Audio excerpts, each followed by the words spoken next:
Confessions of a Film Poser! The United States of America has no shortage of icons. Washington, Lincoln, Tubman, Anthony, Elvis, Batman, Canadians, the Rizzler, and of course, the subject of this week's movie, the action movie star, Sylvester Stallone. Known on the streets as the Italian Stallion, became a household name by writing and starring in the 1976 classic, Rocky. Any guesses what we're watching this week? No, it's not Rocky. We've seen that one already, and it's too obvious, you knuckleheads. Rambo, you might ask? Nope, seen that too. Rhinestone? Whoa, not yet. Slow down. You're moving too fast for us. But we'll get there eventually. The movie we're watching this week is one we've never seen but have always wanted to, Cobra from 1986.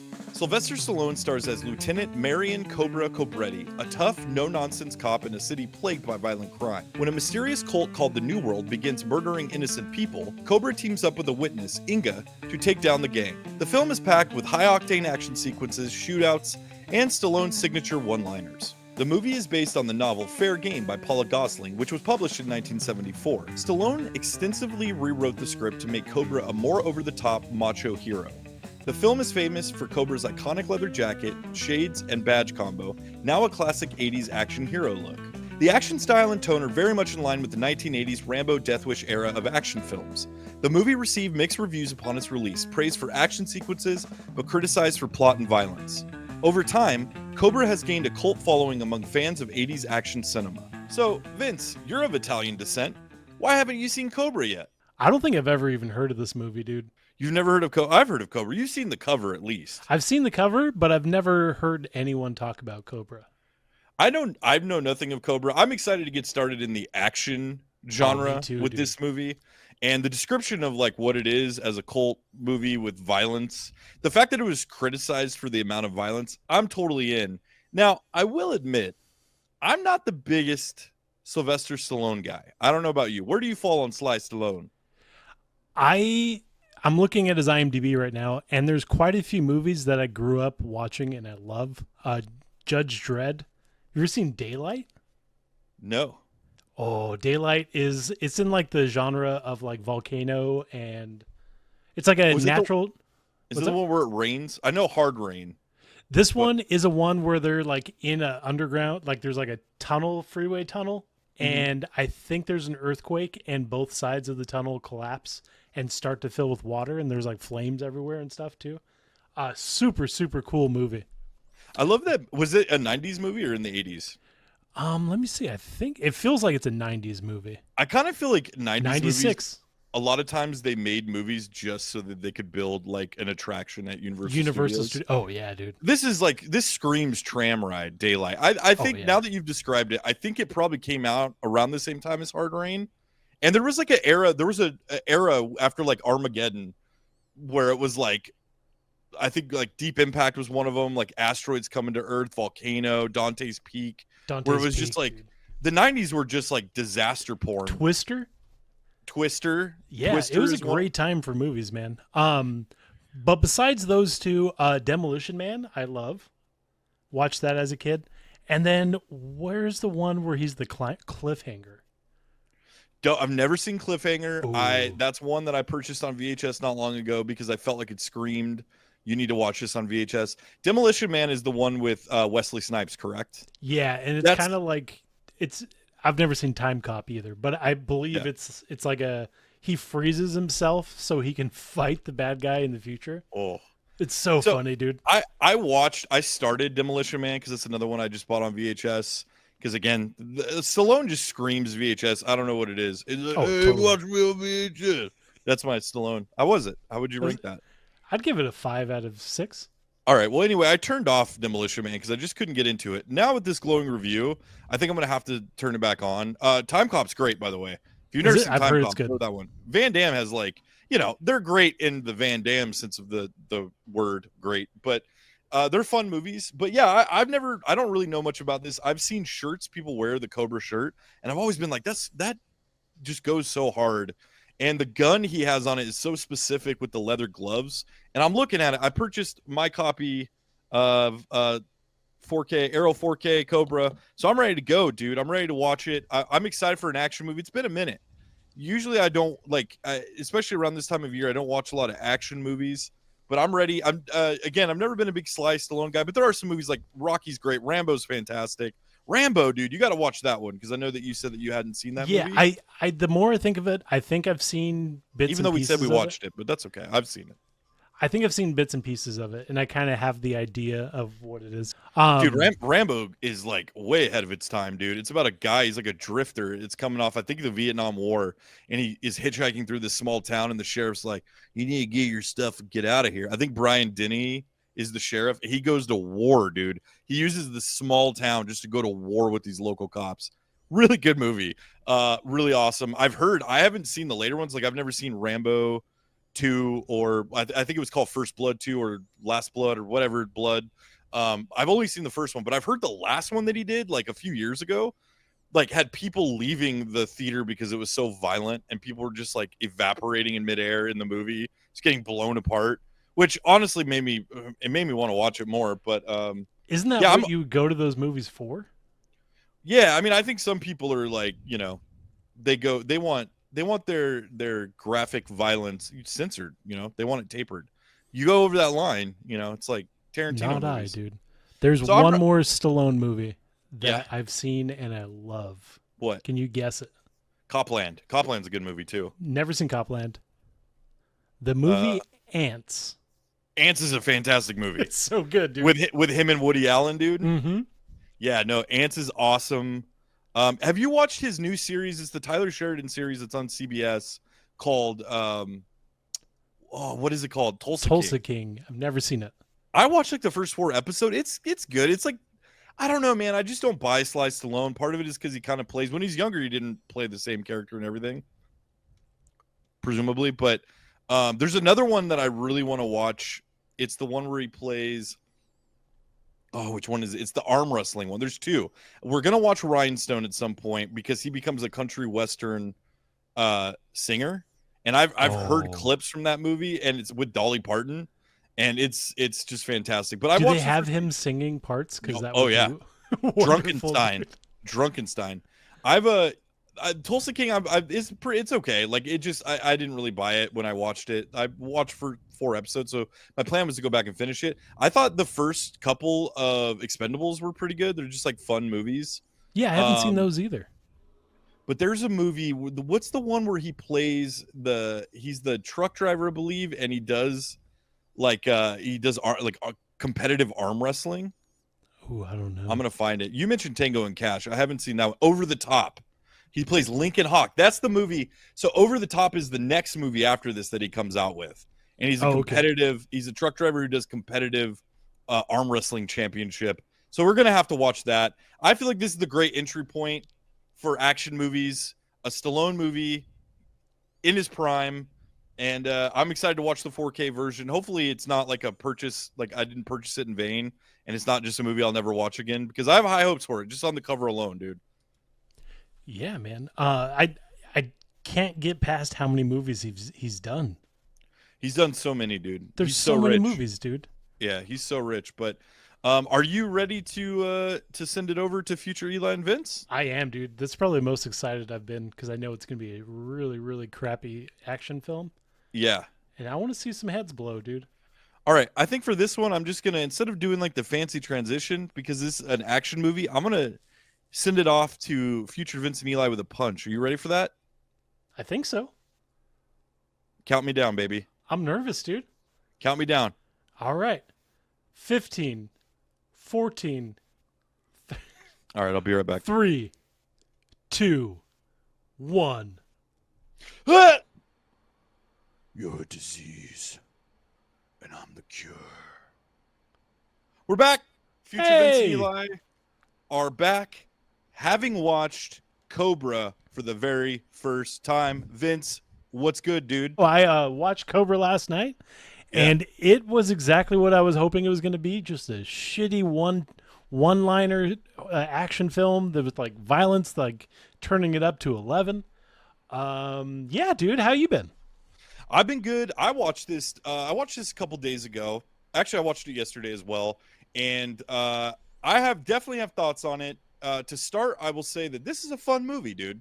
This is a fun movie. I can definitely see why it's a cult favorite and why, it is still referenced to this day. Visually, it was pretty cool too. Like I going back to like the Vertigo thing. One of my favorite parts of movies is seeing like the time in which they recorded things and kind of see like where culture was.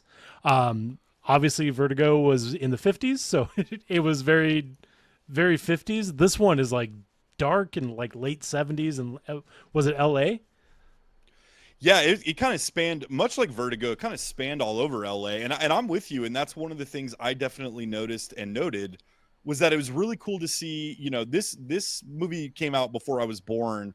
But I got to tell you, I know that you recently, well, within the last 5 years, moved out of California. I moved out of California. So I'm very familiar with LA. I've been to, all over LA. And the one thing that struck me was LA has not changed that much, dude. Dude, it really hasn't. Skid Row and just kind of the dark areas of LA they've existed for a long time, is what I learned after Cobra. Well, there was that scene, and I'm jumping way ahead of the movie, but there's a scene where Brigitte Nielsen is driving under that underpass, and she sees the cult people cleaning up that dead body. And I was like, I've been under that underpass, and it looks the exact same way. And one of the things I noticed was the discoloration of the sidewalk. I was like, it's still discolored. Like Yeah, they haven't changed anything.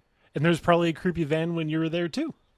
Oh, I'm sure. And There's probably I'm several. pretty sure I saw those cult members, or somebody at least loading a body into a van. That was the one thing that made me know that she isn't from the area. Because if you're from LA or just around the area and you see a creepy van under, you're turning up your Kelly Clarkson and you're looking straight, dude.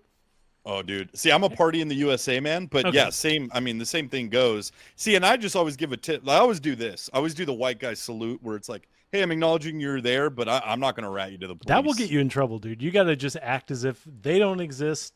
You don't want them to see you, so you're covering your face. No. See, what you want to do is disarm them with like, I'm just a doughy white guy driving through LA. We're fine. And then in my head, I'm like, I need to take note in case I need to talk to the police about this. I'm going to stop and get a Western bacon cheeseburger, and then I'm going straight to the police office. I'm going to decompress this experience. I'm going to decompress the trauma of this experience of seeing a guy load a dead body with a Western bacon in the back of my car, So, but you are going to talk about the incident while ordering it. I just saw a 100%. Van and a body.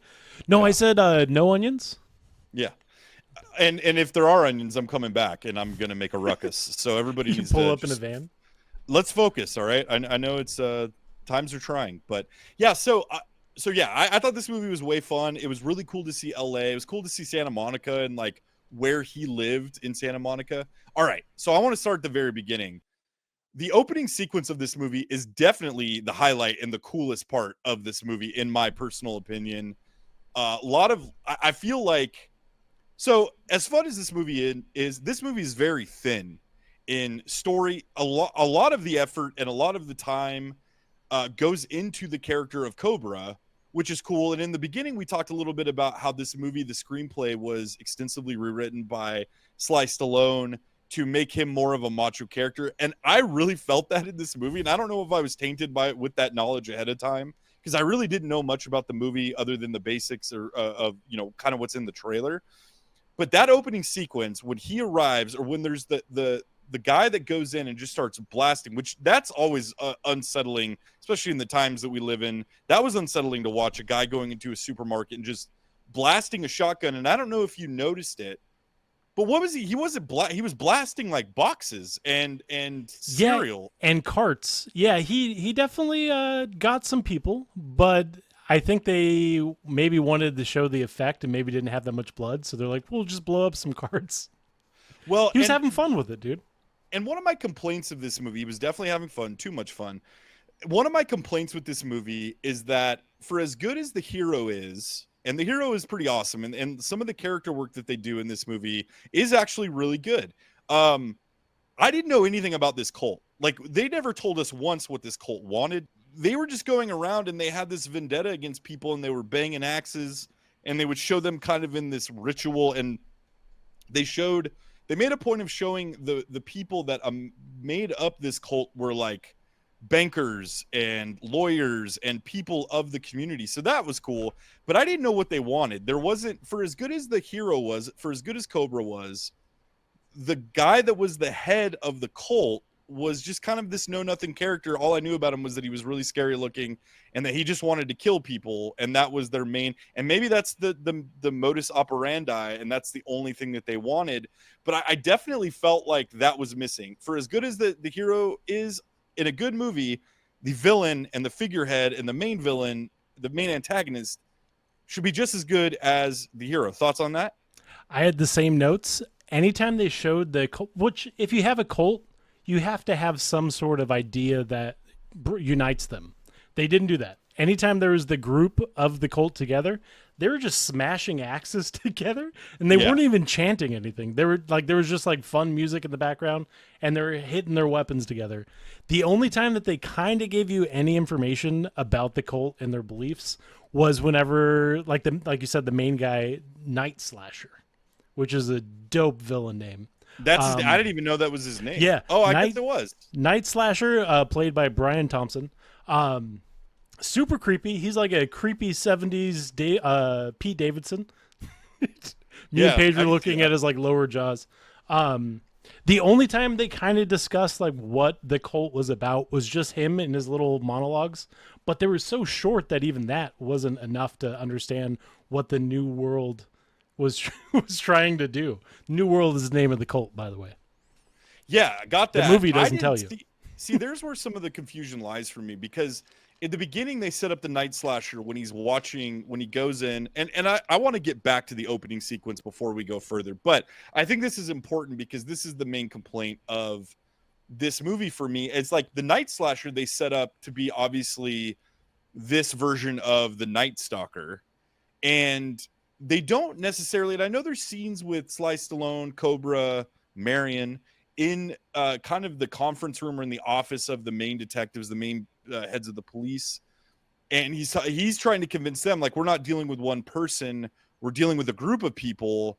And to which he's met with the standard police chief, like, you're crazy, your tactics are too extreme. But they didn't do a good job of differentiating that. And I think some more monologues and some more scenes with Night Slasher. Now that I know that's I didn't even know up to this point that's who the name of that character. I thought it was such a dope name, dude.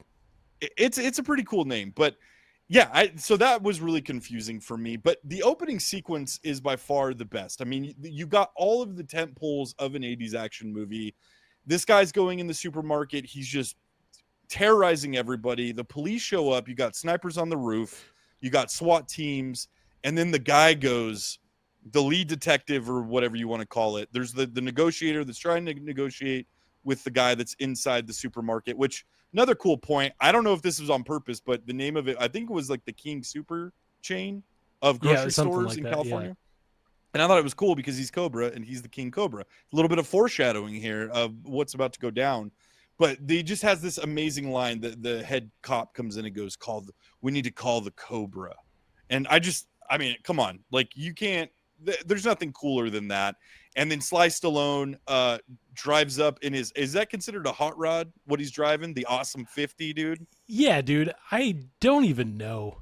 Honestly, I don't know. Was looking I'm not a car at guy. It. Yeah, it's definitely like used to be a type of car that they just made even cooler, I'm guessing. Also, I wrote down Awesome 50 because the license plate made me laugh. Is it an Awesome 50 or is it Awesome 50? I don't know. And if you are a massive Cobra fan and you're watching this, let us know in the comments. I was confused about that, too, and I could have done a little bit more research and looked that up. But I don't even want to look it up. I just want to know what you think. I assumed that the 50 was like a reference to the gear of the car, because it is like a souped up hot rod. That's awesome. Yeah. It's an awesome car. Yeah. And you see why he's rocking those leather gloves, but he shows up. The guys in there, they're like, it is shot very well. This opening sequence, especially. And, there's like the scene where he's going through the freezer aisle, and there's like freezer, like vapor through the air as he's walking through it. And it's lit very cool. And the scene where he's like casing this guy and he's opening the beer and he's drinking it and he uses the beer can as a distraction. I didn't know there's a lot of moments where he could have had a clean shot on this guy, and he wasted a good 5 minutes and put everybody in danger. But that's what they you had do to if get you're those Cobra. product placements set up before any action, dude. Very true, very true. And you know, one of the other cool moments is when he gets on the PA system in the whole supermarket and he's talking to the guy. I thought that was really cool. And Sylvester Stallone is a great action hero. I mean, he's just the whole vibe and the whole look. He really like had that down, and it was awesome. And so finally he takes out this guy, but I just thought that opening sequence was so cool. And then we kind of get into where Cobra lives. He lives in like one of the apartments in Santa Monica, I believe it is. This is what it looked like to me. Which Super they always bachelor. do. Yeah, but I mean, super bachelor. I mean, this apartment would be a $5,000 a month apartment now, but back then it was like slummy. Oh yeah, but it's still going to be 300 square feet.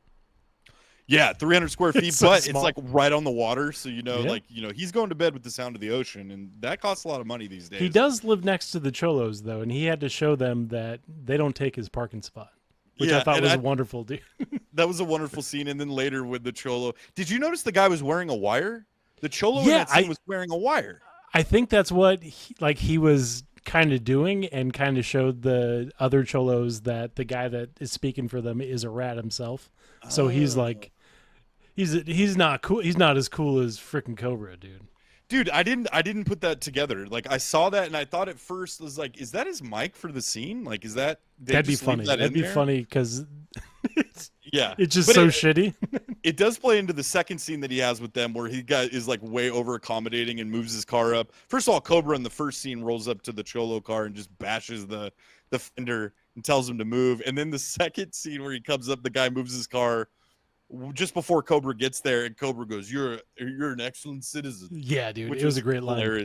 Hilarious line. Yeah, you start seeing women getting killed on the streets. Well, you're going too far ahead. You're skipping the frozen pizza and eggs scene. Okay, address the frozen pizza and eggs, because this actually, I'm glad you brought this up, because this actually is a pivotal moment in who this character is, and that you don't realize till later on. It's just part of the bachelor life, I think. He comes home to that super small Santa Monica apartment, goes in, reaches in the freezer, which I'm sure is supposed to be just a refrigerator, but they didn't think about it, and he just pulls out a pizza box and a carton of eggs and goes and sits down. This has nothing to do with the storyline. No, it does. I just love the scene.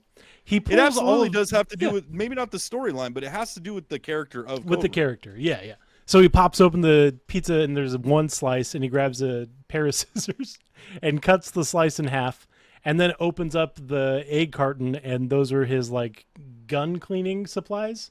And then it's like him sitting back and just like enjoying his night, eating his scissor cut pizza and cleaning his guns. And that's when you know who the true Cobra is. Well, I think it's what it's highlighting is that this is what he does to unwind, is clean his guns. He turns on the news, which I have to point out right here. And I know, Vince, we talked about this a little beforehand. You made a note of this as well, so I don't want to steal your thunder. This is a Christmas movie. This is a Christmas movie in the vein. It takes place over the holidays, and in kind of the vein of Die Hard. Not, Die Hard, the setting is a Christmas party pretty much. So not as much maybe, but it's definitely a Christmas movie. He turns on his TV to watch the news, and there's an old Toys R Us Christmas commercial, which I really appreciated. It's cool to see that. Long live Toys R Us, where many of us spent hours as children.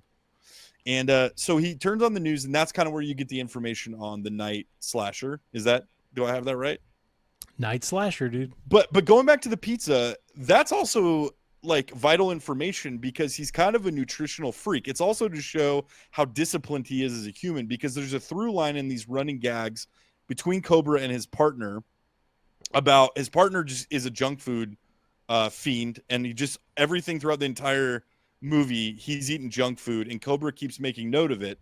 And so at first when I saw the pizza thing, I was like, that is such an odd thing to kind of make in such a prominent moment. And then later on, I'm sitting there going, oh, that's why, because it's pointing out that he's not only is he like a nutritional guy, he's also extremely disciplined, that he's not even going to crush this old piece of pizza. He's going to eat a portion of it, and that's it. I love that that's 1970s health, is like, listen, you're going to have a slice of pizza, but you're going to have a quarter of a slice. Well, I mean, his partner's name is Gonzalez. That's better than what Gonzalez was putting down, man. That's Gonzalez true. booting cokes, and later on in the movie, after he gets shot, he wants a bag of gummy bears, and Who doesn't? yeah. Maybe So anyway, maybe he's just so Italian that he has to have that pizza. It's part of his diet, but maybe he's gonna go low on it. Just a little bit. maybe I could never say that, but because you are of Italian descent, you can say that. This So movie made me proud, dude. I'm not gonna call you. Should have, dude. It should. I'm changing my last name to Cobretti. You start seeing change your first name to Marion, dude. That's way cooler. Just steal the whole name. Just the whole, and just just call me Cobra. Just start wearing glasses indoors, and just change the license plate of your Subaru to Awesome 50.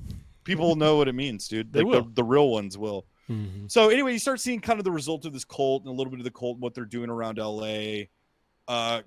Cobretti takes it upon himself to investigate. And this is the part of the movie where you lose me a little bit, because did you notice, like, I'll say this about this movie. This movie could have used 30 more minutes, and I would have loved to seen the version of this movie that wasn't necessarily written by Sylvester Stallone, because I think that there's a better movie in here somewhere that got cut out, because there was like a lot of stylized shots. You saw it in that opening sequence. You saw it during some of the car chase scenes. You saw it in some of just the way that LA was depicted. So I would have loved to have seen the non-heavy Sly Stallone Prism screenplay that was written, and a little bit more of what the director wanted to do. But when they got to the montage of him investigating, and it's just the 80s power ballad, and he's walking around with Gonzalez, and they're going to different sites where people have been killed and investigating. He's investigating the prostitutes on the street. And dude, that would have been so much cooler if that was, because let's be honest, there's not a ton of action sequences in this movie. You have the opening one, which again is by far the coolest. You have kind of the middle street car chase between him and the members of the cult. And then you have the end sequence, which is really big, but it's not as, I don't know, it's not as intimate as that opening scene. But there's not a lot, and in between there's a lot of talking, there's a lot of him just kind of going around, there's a lot of moving between, like, I think they were in Santa Clarita towards like the second act of the movie. Oh, really? But that opening montage, and I might have been wrong, I think it was supposed to look like somewhere more out, like, border of California, and I think it was probably like Santa Clarita area, or some of those more like hilly, Ventura, Newhall, all that stuff. Yeah, Santa Barbara, like those kind of areas. But I just in that montage, I went, oh, okay, because it would have been made that character in this movie so much cooler if he started putting the pieces together and we saw how he investigated.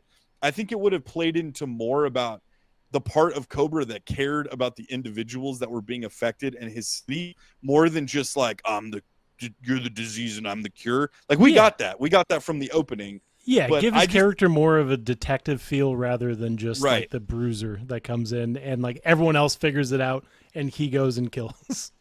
Right. So right around this time, you get to know Ingrid, who, as we mentioned before, she is like a model and she's doing a photo shoot, and she's going out to her car in the parking structure, and there's a line that the dude said that she's with the photographer, and the photographer is just vehement about trying to get her. Ingrid is played by Brigitte Nielsen, who's also in the Rockies. She was in a ton of movies in the 80s, and I believe was Sly Stallone's mistress at one point. But, another great line. Sorry, I know I'm jumping around, but I just wrote down funny lines as they came across. One of them this movie is like 80% action, 20% one-liners. So give me all the lines, dude. So I'll give you one right now, and this goes back to the opening sequence when he's got the standoff and the guy has the woman at gunpoint and he's got a bomb, and he goes, I got a bomb, I'll blow this place up. And Sly Stallone goes, go ahead, I don't shop here. Dude, it was such a good line. It was so good. But anyway, so we get to Ingrid, played by Brigitte Nielsen, and she's a model, and they're going out to the parking garage, her and the photographer, and he's like trying really hard and goes right up to the line of sexual harassment. I mean, I guess in today's like, he passes that line, dude. But like they're banned in the scene. The way it's portrayed is it's banter, and she's like playfully like checking him. So I think that's where it was like, okay, it's not like it didn't make you feel gross. Plus, he gets it in the end. This cult comes in the parking structure, I was kills about to say, him. what does he get? Yeah, he gets He it. gets it. Dude, he Um, has the line where he's like, listen, it's not like I want this. It's just good for your career. It's like, come on, dude. dude, he's got another line. Let me find it really quick because I wrote it down. It's not for me. It's for your career. Oh, he's talking to her and he goes, "Look, I can see this is going to take some time to convince you. So where do you want to eat?" Which I thought was like, it was really funny. It's so good. There's this weird transition where they just start showing robots. Dude, I have notes. Robot images and images of homeless people. It's just like it goes robots and then it goes just a whole bunch of homeless people, robots, and then like a strip club. Like it's just like showing depraved like city life and then robots. And then I wrote the note before I realized why the robots were there, but it was such a weird choice. Yeah. Because it goes for like 2 minutes. And I think that was during the montage sequence. Yeah. I think that was the sequence that they were showing him and he was talking to the prostitutes and the junkies and stuff like that on the street. And then they just randomly cut to robots and you're sitting there going, what did this movie just turn into? Yeah, dude. And then you realize that these robots are part of her photo shoot. And so anyway, before the photo shoot, she sees this members of this cult hauling this dead body, loading a dead body. They killed a woman on the side of the road, or it was a nurse, right? I think they killed a nurse. It was a woman driving on the side of the road. She may have been a nurse, but so they get her license plate and they follow her. So that's why they're waiting in the parking garage after she gets done with the photo shoot. He saves her, right? I think that's the way that it goes. I think he saves her from them, or he rescues her. And so they kind of go for the rest of the movie. He takes her to the police station. He realizes that they're going to keep following her to kill her until like they end up doing it, right? Because she has information on them. So Cobra basically tells them like, I'm gonna take her out of the city and whatever, screw you guys. He didn't say that, but he takes her out and they have this like these moments. They're in like what's supposed to be a small town, but that's the part I think they were in Santa Clarita or in that kind of neighboring county to LA, more out like between Santa Barbara and LA.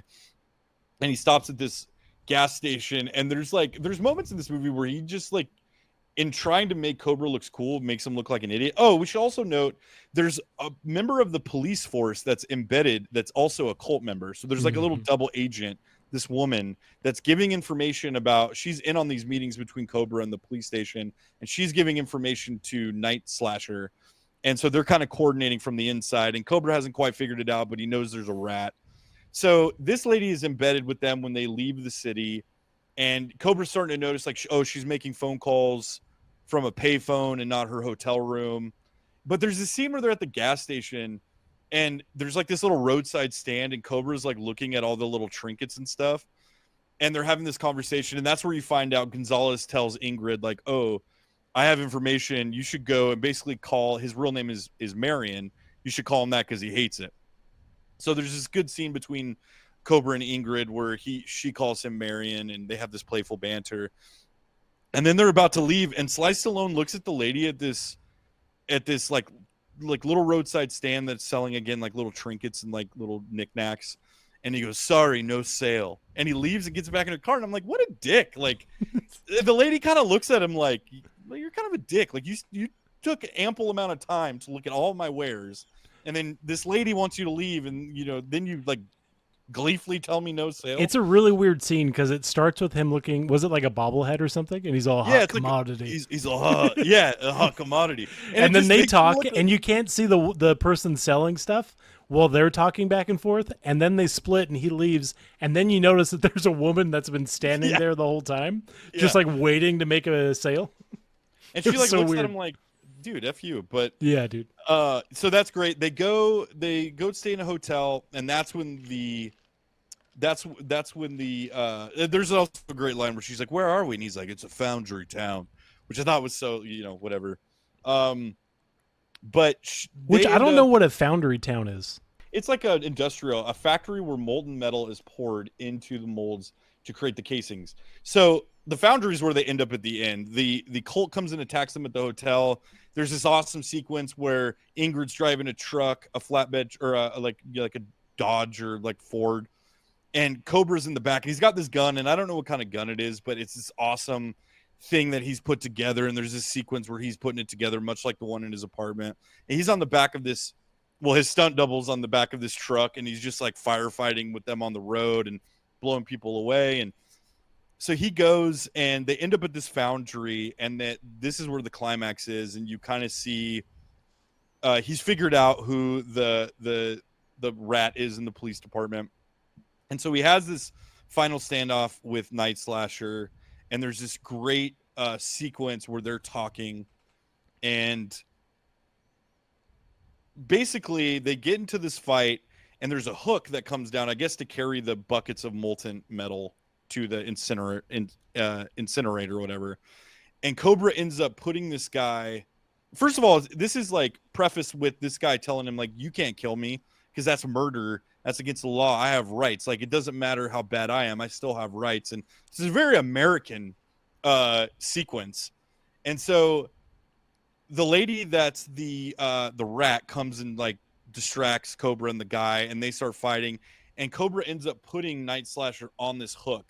And there's this cool sequence where the hook is on a chain, and he hits the button, and it starts moving closer and closer to the incinerator or to the main bucket that holds the molten metal. And there's this great like moment with Sylvester Stallone, and I actually wrote in the notes. So it's the very climax of the movie. The bad guy's about to die, but they have this long shot, this close-up shot of Sly Stallone, and he's like sweaty because it's hot in there, and he's very contemplative. Like and in my head, he's sitting there going like, should I save this guy from sure death and like give him justice? It's a very Batman moment, right? Batman, his main thing is he won't kill, and true justice is putting you away in Arkham Asylum. So there's almost this moment, nobody says anything, but it's almost communicated by the performance, and then Sly Stallone just lets him go and get killed. I wish that he almost would have stopped it. I wish that he would have stopped him from dying. And I think that it would have said a lot about the Cobra character, and it would have really made the Cobra character multi-dimensional. Yeah, and I know why they qualities. didn't do it. Yeah, like not even redeeming qualities, but like, you know, because he's still like in the movie, he's not like rogue cop to where he just disbands the police altogether. I don't know, and I don't know, and maybe that wouldn't have made it as good in practicality. His character is like supposed to be like justice. So it would have been cool, because then it would have been like, you know what? I have the total power, and I typically would do this, but instead I'm taking you in. But that all being said, this is a Stallone action movie. It's supposed to be hyper violent. This is exactly what it's supposed to be. And him saying, you know what? I am justice, and justice is going to be served Cobra style. Well, and don't get me wrong, it's way satisfying, right? But if you're looking at this movie, there's areas in this movie that would have taken it from like a fun movie to like a really cool movie. And there's themes here and there's questions here that are very relevant to today. And it's something that I just think would have made, I think this movie could have tacked on 20 more minutes. And I think you could have spent more time with Night Slasher and developed him a little bit more into a character that was a formidable foe other than just violence to Cobra. And, you know, if we would have really seen why Cobra's philosophy versus and Night Slasher's philosophy, and that's what came to a head at the end. Yeah. And no, I agree. I agree with you. It's a short movie, but because there's not the dialogue that you need to establish the story, I have a note that says it's been 50 minutes. It's been 50 minutes, but it feels like days, because after that first scene, there's dialogue going on, but you don't really get an idea of what the story's trying to tell you. And I agree, if they actually spent time to cultivate the villain, the cult, what they're doing, what their agenda is, who Stallone really is, other than a dude that just barely eats a little bit of pizza and cleans his guns for his next battle, and like gave something, it would have been this movie would be well known, because I feel like it's a cult classic, but it's not really known. That's how I felt going into it.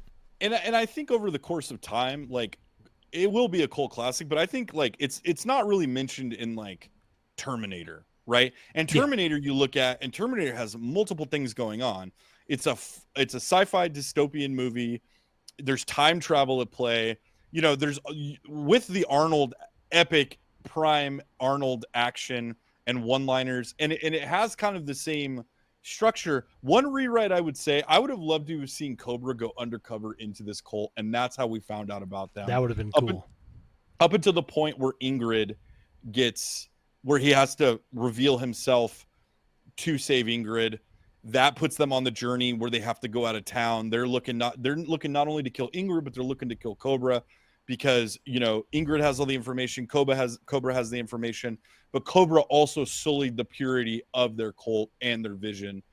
And that, I just think like you could have really tacked on more than like the montage to power ballads and like songs from the 80s that nobody's ever heard of or nobody will ever remember. But also like it wouldn't have made it the cult movie that it is. And for that, I really enjoyed it. Those are my thoughts. I rewatchability. I'll put this one at a 3. And the reason why I'll put it at a 3, because you could absolutely throw this movie on while you're like vacuuming and like look up and be like, oh yeah, Cobra. You know what I mean? It's one of those movies, and like nothing wrong with that. I'm not disparaging it because of that. Those are my favorite type of movies. And those are the movies that I end up rewatching more than like something like a 2001: A Space Odyssey, where I'd probably watch that every few years just to remember and like look at it from a different lens. But I don't know. What would you give this one rewatchability wise? Yeah, I would say 3.5 to 4. For all those same reasons, it's just fun to have on, and I feel like I would put this on more often because I'd want to memorize those one-liners so I could use them while I'm hanging out with my girlfriend and just look at her. Yeah, like, you're the disease and I'm the cure, and have her be like, "Stop quoting Cobra. Stop." Okay, we know. You're I not watched Cobra. the episode. Can I just watch the movie? Like, that's the thing, is like, just don't let her watch the movie and only give her out of context quotes from the movie. And then when she doesn't get it, be like, babe, it's Cobra. Yeah, dude. You ever seen Cobra?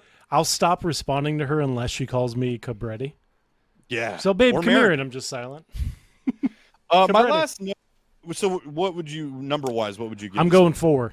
It's a fun. 4, okay. It's a fun action movie. It's not the best, but action movies aren't supposed to be the best. So it wouldn't be in like your top 20, but you'd buy a shirt if the price was right. It's good enough that I'm probably going to buy the 4K copy that you bought, and then I would definitely wear a shirt that says Cobra for the show. Dude, completely side note, the Arrow 4K version of this movie is mwah. It's great. Dude, the sound design on it. That's another thing. The score in this movie was kind of forgettable. I was waiting for you to say something. Yeah. The score was very like 80s synth heavy, and like it accented moments, but nothing like as memorable, and nothing like on the scale of like Vertigo. But yeah. So I think that all that being said, the Arrow 4K version of this, if you can get a copy of it, it's great. There's a TV version of it that's like, I don't even know that I think it's just standard definition. It looks like it was recorded off the TV, but it supposedly has more story beats in it from what I was reading. I didn't rewatch the whole thing again. Put it on for a little bit, but the sound and man, what Arrow and some of these companies are doing in the archival footage and the makings of and everything are incredible. This one is great. I mean, the transfer was beautiful. Everything about it, I have no complaints. And that's another thing that will factor into rewatchability. I'll pop this one on just because it looks so cool.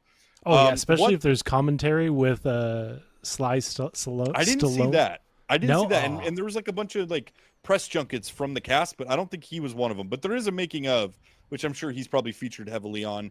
One last note about the movie I'll say. In the last final images of the movie, it's Cobra riding off. He's pissed and he tells the police director, I want my car, because he's in a car chase and he wrecks his car, and he tells him like, I want you to pay to fix my car. And he's like, oh yeah, I bet you would want that, but it's not in the budget. So he gets on a motorcycle from one of the cult members that's now dead, which was kind of morbid. And Ingrid gets on the back. Is it Inga or Ingrid? Ingrid. It's Ingrid. Ingrid gets on the back and they ride off. Terrible name, by the way. Well, it plays with the accent. Rides off into the sunset. And I noticed neither Cobra nor Ingrid were wearing helmets. And I just think that's irresponsible. But with that, I think that'll do it, dude. I think we said everything we wanted to say about Cobra, unless you have something else, Vince. Nope. Great movie, dude. I'm in. But thank you, everybody who's been subscribing, everybody who's been commenting. We really appreciate it. We're really looking for feedback.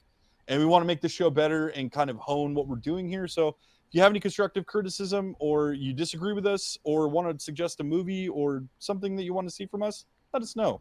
And as always, we'll be back on Sunday, so check back in, and we'll be here waiting for you. Bye. Goodbye. Vince. Bye, Vince. Confessions of a Film Author.